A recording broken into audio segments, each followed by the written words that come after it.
Hello, everyone, and thank you so much for tuning in. This is my podcast where I talk about whatever I want, mostly Quad City happening, but I also love business, food, travel, and current events. I love business, and I have been in the family business since I was very young. My parents worked and owned a restaurant when I was about 10 or 11 years old. This was when we moved to Iowa in 2000. Previously, I was born and raised in Escondido, California. Growing up in the restaurant, I accepted my fate very young that I would always somehow be revolved around the restaurant. I don't think I ever saw myself how fully involved I would actually end up being within the business. I didn't have much time to think about my future. There were small glimpses of me doing hair, being a stay-at-home mom, a foster parent, and even military I thought about joining. When I would imagine as a small child, I always dreamed of having a lot of dogs, a family, and a stable home. Pretty simple. My parents opened up 4 restaurants at the height of their success, and they were exceptionally well at what they did. My parents both had very bubbly personalities. They were funny, outgoing, likable.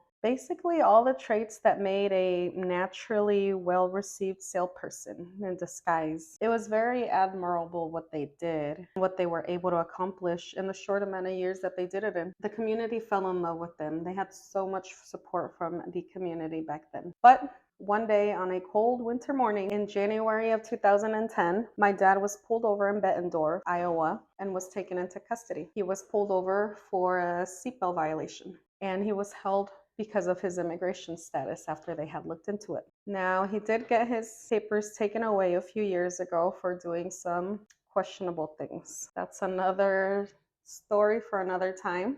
Since that day, I had to step up to the plate and take over. Through 20-minute phone calls, he was allowed in jail. He would call me to direct me to his accountant, food vendors, a how-to on payroll, and a very quick rundown on how to run 4 businesses with only serving experience. I did not too shabby. The place didn't burn down, and I kept up with all the taxes, insurance, and rent. It was a very successful business. All 4 of them were. So it was not a problem at all to get the bills paid. There was money in amounts that I was never exposed of. I didn't know my family business did these kinds of numbers. It was very hard work, late nights, early mornings, and I was always stressed in the beginning. As time went by, every week seemed the same. I caught on real quick. Mondays and Sundays, you work on payroll. Tuesdays is inventory. You have your weekly vendors, your monthly vendors. It finally started to settle, and I got into a routine. I had a lot of help, and I will forever be grateful for the people who helped me back then. They stepped up and did not leave me, and we kept going and creating very good food, very good service. So I'm very thankful for the people back then. Seeing the restaurants stay busy all of the time, it was amazing seeing what my parents had created.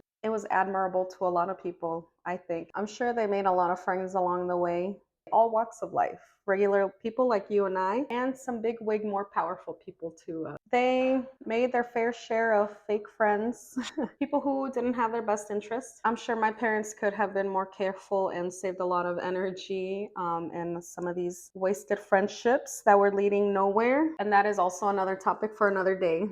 Then there was me, a fairly decent server. I had a nice smile. I actually enjoyed serving very much. My coworkers made it tolerable, and I was very, very thankful for having them because I knew that I could not have done any of that by myself. I don't know how my parents kept up with all of the employees and everything needed to be done, but I was very thankful for the very responsible people and great faces that I had.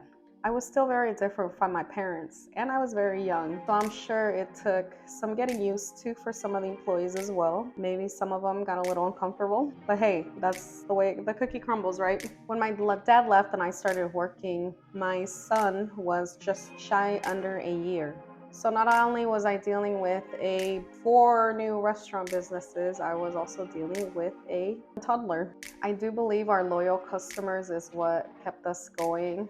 And I'm very thankful for every single customer, anybody who's ever spent a dime at Azteca. I'm very grateful. Thank you so much. Quad Cities did show support and love. The word spread quickly that my dad had gotten deported, and the Quad Cities showed up and showed some love. I had so many people come up to me and tell me how great of a guy my dad was and how great of a businesses he had, and those were very good words of encouragement alone for me to keep going. As a business, we always try to deliver fresh food, friendly service, and at a reasonable price.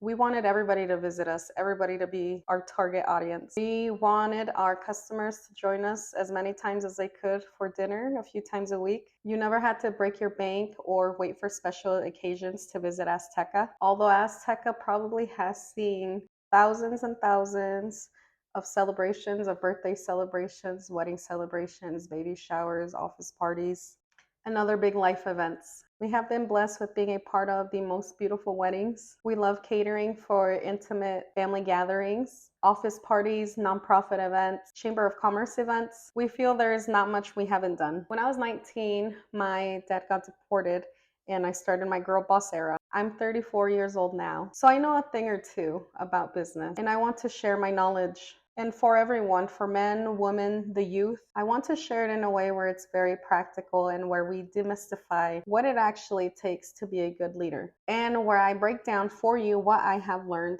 throughout these years. I'll share some of my mistakes as well, so that way you can avoid sticky situations and words of encouragement. Sometimes we feel like the finish line is so far away. What I have learned is some of the most successful people and some of the smartest people in the world learn how to master their emotions and their time. I have a lot of self-control, and I am also in this new part of my life where I would rather teach. I want to teach rather than be out there in the theoretical business battlefield. I recently have been more intrigued in my feminine side of myself, and I know that seems a little funny, but I will explain later and we'll dive deep in another video. I want to nurture this channel and birth content of what I have learned and what comes easy to me. And I also want to share new ideas. Before going into a tough, demanding business where you have to lead and show your face every day and work crazy amounts of hours, just know that takes a lot of energy, obviously, right? And a lot of male energy, to be specific. But like I said, we will dive deeper into the masculine and feminine energies in another video. And just to clear it out, men and women both have masculine and feminine energy residing within each and every one of us. When me, a woman, have been in my masculine era for so long and so many years, it takes a toll on my body. And I would have never put two and two together